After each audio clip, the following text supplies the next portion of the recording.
के लोगों 2022 का चुनाव आपके सर पे है। मोहर लगाने से पहले सोच लेना कि भारत वाकई में किन हाथों में महफूज है।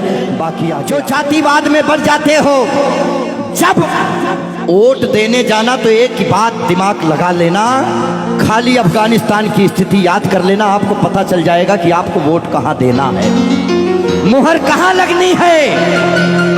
मैं किसी पार्टी विशेष का आदमी नहीं हूं, लेकिन मैं भारत का आदमी हूं और मुझे इतना तो पता ही है कि भारत किन हाथों में सुरक्षित है। इसीलिए ध्यान से ये जो जातिवाद में हम लोग बट रहे हैं उस पे है कि मन की हल्दी घाटी में राणा के भाले डोले थे, यूं लगता है वीर शिवाजी चीख चीख कर बोले थे। पुरखों का बलिदान घास की रोटी तक शर्मिंदा है, कट गई जंग में राणा की बोटी बोटी शर्मिंदा है। खुद अपनी पहचान मिटा दी कायर भूखे पेटों ने, जो टोपी जालीदार पहन ली हिंदू माँ के बेटों ने। और सर पर लानत, तालियां नहीं, सुनिए पूरी बात कि मन की हल्दी घाटी में राणा के भाले डोले थे, यूं लगता है वीर शिवाजी चीख चीख कर बोले थे। पुरखों का बलिदान घास की रोटी भी शर्मिंदा है, कट गई जंग में राणा की बोटी बोटी शर्मिंदा है। खुद अपनी पहचान मिटा दी कायर भूखे पेटों ने, जो टोपी जालीदार पहन ली हिंदू माँ के बेटों ने। सर पर लानत वाली छत से फिर खुला ठिकाना अच्छा था, टोपी गोल पहनने से तो मर जाना ही अच्छा था।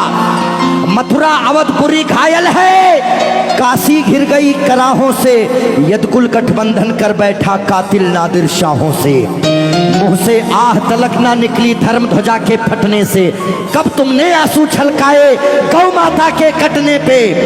हिंदुस्तान के लोगों जागो, कब तुमने आंसू छलकाए गौ माता के कटने पे। जागे नहीं अगर आज हम, तो ये प्रश्न पीढ़ियां पूछेंगी। हमारे पास दो ही ऑप्शन है, या तो हम अपनी आने वाली पीढ़ियों के लिए चेतावनी बन जाएं या मिसाल बन जाएं। ना हम कश्मीरी पंडितों को भूलेंगे और ना राम भक्तों पे गोलियां चलाने वाले को भूलेंगे। ये वही भारत है, ध्यान रखिएगा। किसी बहकावे में नहीं आना है कि कब तुमने आंसू छलकाए गौ माता के कटने पे और जागे नहीं अगर हम, तो ये प्रश्न पीढ़ियां पूछेंगी।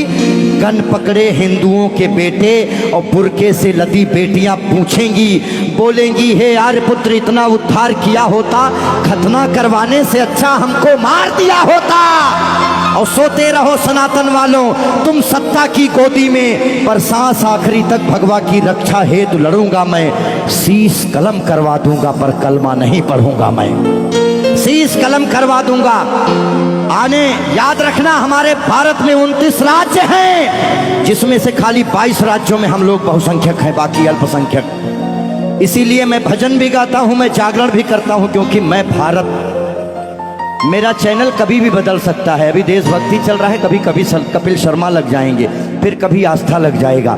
लेकिन एक बात का ध्यान रखना, हमेशा हम आज़ाद कैसे हुए ये बहुत मायने नहीं रखता है, लेकिन हम गुलाम कैसे हुए ये बहुत ज़्यादा मायने रखता है। आप जानने का प्रयास करना कि ऐसा क्या हुआ होगा भारत में जो पूरा अखंड भारत गुलामी की तरफ बढ़ गया। इस देश में जिनको चोर कहना था, जो मुगल भारत को लूटने आए, चाहे वो गजनी रहा हो, चाहे वो औरंगजेब, महान अकबर जिसको जिल्ले इलाही कहा गया, जिल्ले इलाही खुदा की परछाई को कहते हैं। और जो भारत के लोग अकबर को महान बताते हैं, जिल्ले इलाही शहंशाह अकबर, जिल्ले इलाही खुदा की परछाई को कहता है। ये कौन सा जिल्ले इलाही है जो दिल्ली में महिलाओं की मंडियां लगाता है, महिलाओं की खरीदी फरोश करता है? इतनी काली परछाई कौन से जिल्ले इलाही की हो सकती है?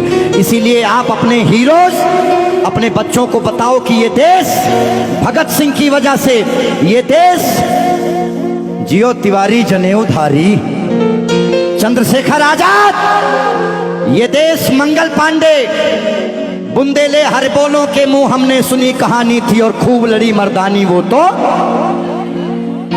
हमारे यहाँ महिलाएं घूंघट करती हैं क्योंकि यहाँ लुटेरे आए भारत में, लूटे, डोलियां लूटे, महिलाओं के साथ दुराचार किए, जिसकी वजह से उन्हें पर्दे में रखा जाने लगा। भारत के लोगों 2022 का चुनाव आपके सर पे है। मोहर लगाने से पहले सोच लेना कि भारत वाकई में किन हाथों में महफूज है। बाकी आगे आपकी मर्जी। बोलिए भारत माता की। आइए रोक दो भाई, इतना काफी है।